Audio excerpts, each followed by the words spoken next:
all this talk about cannibalization, I think it's going to die by the end of this video because I have accidentally fallen into the trap of saying that Game Pass cannibalizes sales when in reality, when you run the numbers, it actually doesn't do that. Let me explain.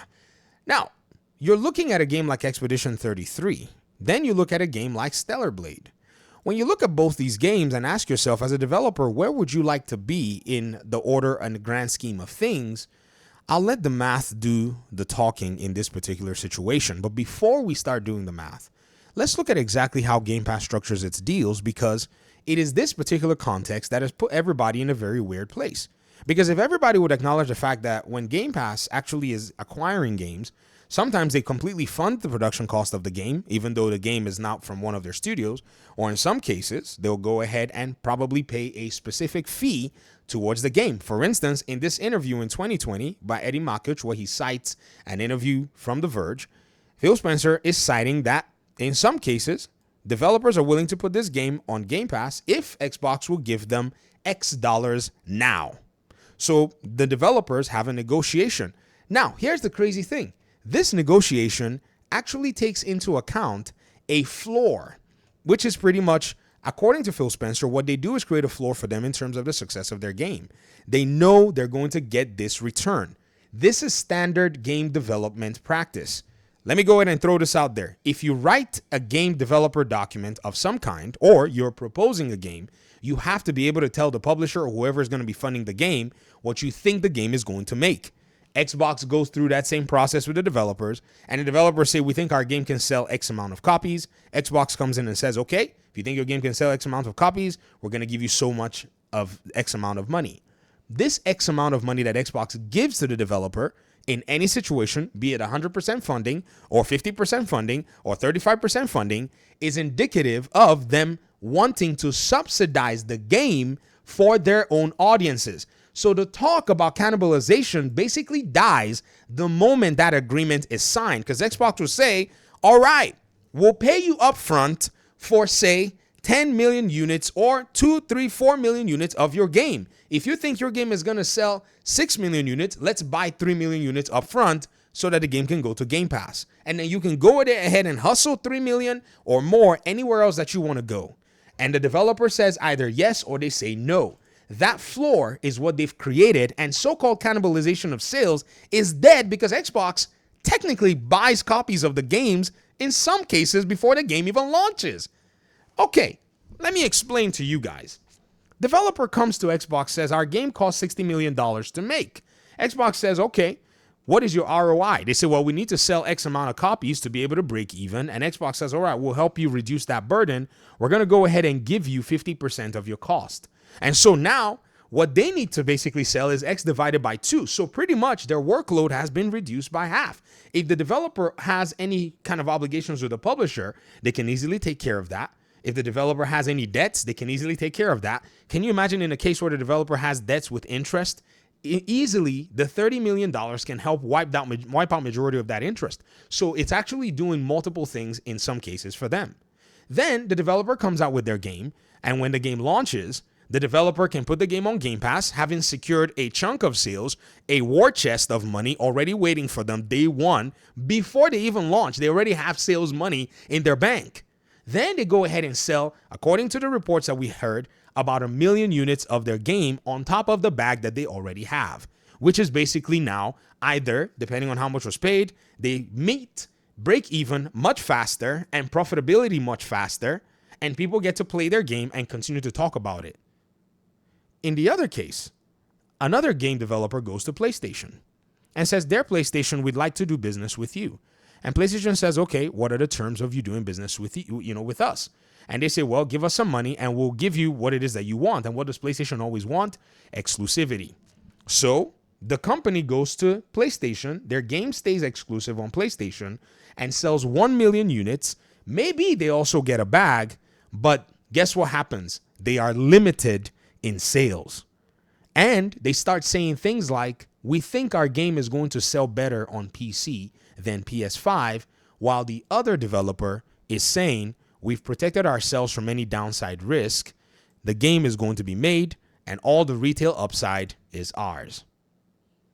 When you look at both business models, PlayStation fanboys will call you a hater because you actually examine them and to see that when it actually comes down to it, Kepler Interactive is actually better off having gone with Xbox with their deal because they have the market upside to be able to sell the game not only on PlayStation, but on other platforms like Steam, Epic Games, and so on and so forth, of which on Steam, as it would be, they've already seen success in their game.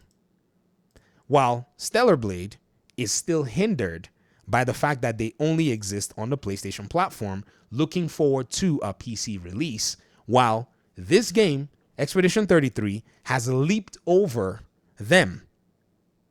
Not only in, say sales so far, based on the trajectory that it's going, but also in possibly making their money. They're already talking about DLC. They're possibly on the right track. Their publisher is probably going to be assessing projects to green light for them, and they look good. And honestly, I think this is probably the business model a lot of game developers would more than likely be seeking to get. It's literally, in my opinion, the envy of the gaming industry. Because not only have we looked at just the short-term ramifications, the long-term ramifications of people now having access to your game, and the day you make Expedition 34, they're going to go ahead and say, yeah, I remember that Expedition 33 game, let's go ahead and buy it. Whereas by the time Stellar Blade makes its way to PC, it's a whole different conversation. It's going to be facing a lot of competition. Wu Chang's going to be coming around that time. Doom is going to be coming right before it. So timing of how and when you get to the market in game development can be a very critical factor for games.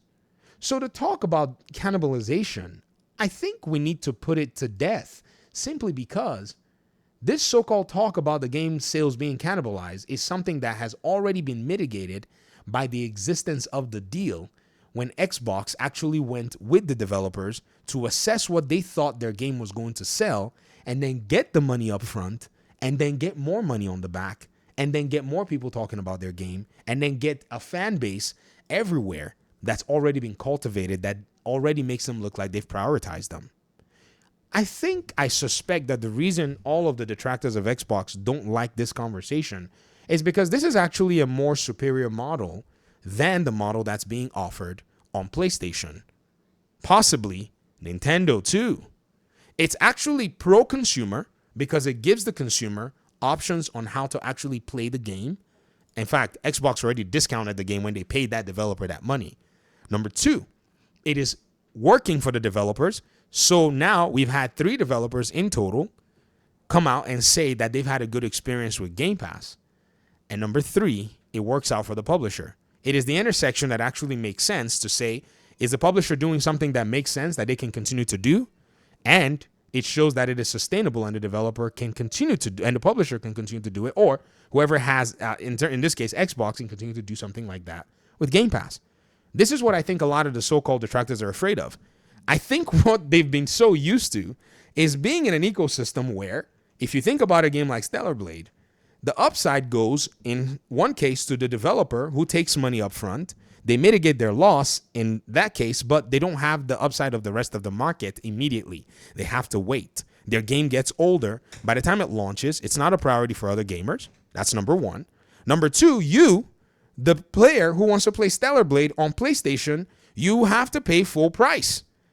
In the case of Xbox, you don't pay that amount of money. You don't have to pay that amount of money. You can pay whatever in terms of either the Game Pass subscription or the full cost of the game, right? And then it works out for the publisher in this case, but there's no upside at the end of the day in terms of how it benefits the gamer like it does on Xbox's ecosystem, which is Game Pass. So on PlayStation, you have only one option, and the developers gets only one side of the deal. The upside of the market is a myth for them, and for you, you get to hold that $70 price tag. If this is not what the problem is, I don't know what else it is. I think these so-called detractors of Xbox and its business model, I think many of you are just liars. I just have to say many of you are liars. All of the so-called concerns that you're putting out here, They're not concerned. You just are lying that this business model is bad for the industry because it's not, because PlayStation is not the one doing it. Because PlayStation is literally doing a worse business setup that only benefits them, doesn't benefit you as much, doesn't benefit the developers as much as Game Pass does. And you sit here and you ignore it. And you pretend like, oh, Game Pass cannibalizes sales just as some kind of a PR stunt to make it feel like you're in a better ecosystem. Go buy that Xbox and shut up. I think I'm kind of tired of these people who actually desire this particular, framework, but because of their pride or because of some kind of a, I don't know what it is, loyalty to a brand, they will never assess value because for some strange reason, that's going to peel the, skin off their body. Well, stay with PlayStation. You'll be buying $1,000 consoles before you know what's happening. Peace out.